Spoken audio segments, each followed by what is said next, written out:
ඇයි අපි දැන් ඉස්සර වගේ මිනිස්සු විදිහ ආශ්‍රය කරන්නේ නැත්තේ? එහෙම වෙන්නත් හේතුවක් තිබුණා. කවුරු හරි මගේ ළඟින් ඉන්න ඕන හැම මොහොතකම මම හිටියේ තනියම නිසා.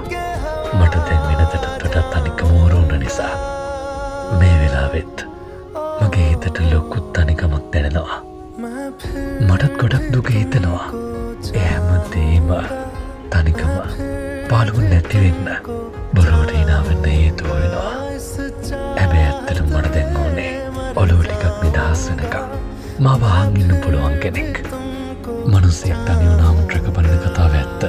හැබැයි එහෙම කියලා මගෙන් අත වෙනකම් කාටවත් මහානියක් වෙලා නැහැ. මම ඒක දරන් ඉන්නවා. ඕනෙම මිනිහෙක්ට එක වෙලාවකදී දැනෙනවා මට මම විතරයි කියලා. අන්න එතනින් පස්සේ තමයි ඒ මනුස්සයා ජීවිතය හරියටම තේරුම් ගන්නේ. ඕනෙම වෙලාවක ප්‍රතික්ෂේප වීම කියන එක ඉංගියකින් හරි දැනුණොත්